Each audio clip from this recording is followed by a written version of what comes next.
বিধানসভা সমষ্টিৰ চিতলীয়া অংশত পশ্চিম পানীডিঙৰ চিতলীয়া আৰু এই চিতলীয়াতে কংগ্ৰেছৰ আজি কেইবাখনো নিৰ্বাচনী সভা অনুষ্ঠিত হৈছে আৰু আমি যদি দেখাওঁ যে এয়া লৈ এতিয়া এই পশ্চিম পানীডিঙত চলিছে ৰেলী কংগ্ৰেছৰ মটৰ বাইক ৰেলী পাৰ হৈ গৈছে আমি কংগ্ৰেছৰ যিগৰাকী প্ৰাৰ্থী তেখেতক আমি আমাৰ কাষত পাইছোঁ কিছু কথা পাতিম নিৰ্বাচন তেনেই কাক পালেহি আপোনাৰ আজি পশ্চিম পানীডিঙত কেইবাখনো নিৰ্বাচনী সভা ইতিমধ্যে অনুষ্ঠিত হৈছে আৰু এখন সভা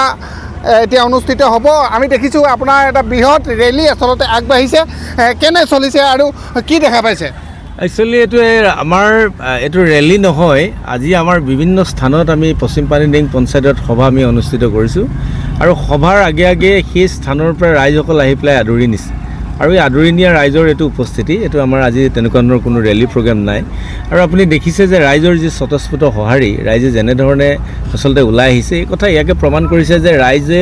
বিজেপি চৰকাৰৰ যি অপশাসন বিজেপি চৰকাৰৰ যি ভ্ৰষ্টাচাৰ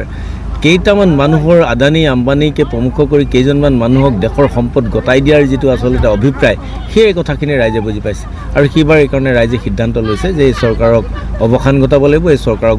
মানে ক্ষমতাৰ পৰা বিতাড়িত কৰিব লাগিব আৰু দুখীয়া মানুহৰ কথা ভবা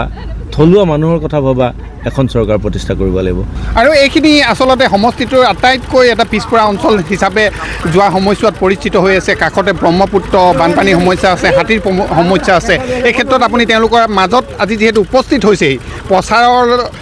সৈতে এই যাত্ৰা আপোনাৰ জড়িত হৈ আছে কি কৈছে তেওঁলোকক নহয় ৰাইজে এটা কথা কৈছে যে ৰাইজে দুখীয়া মানুহৰ চৰকাৰ বুলি কোৱা এই চৰকাৰখনে আজি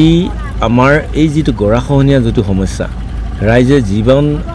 জীৱিকা আৰু ভৱিষ্যতত জীয়াই থকাৰ যিখন সংগ্ৰাম এই সংগ্ৰামখন তেওঁলোকৰ কঠোৰৰ পৰা কঠোৰ হৈ আহিছে গৰাখহনীয়া এফালৰ পৰা তেওঁলোকৰ মাটিবোৰ খহাই লৈ গুচি গৈছে এনে এটা অৱস্থাত চৰকাৰে মাত মাতিবৰ কাৰণে চৰকাৰে এইবোৰ চাবৰ কাৰণে আহৰি নাই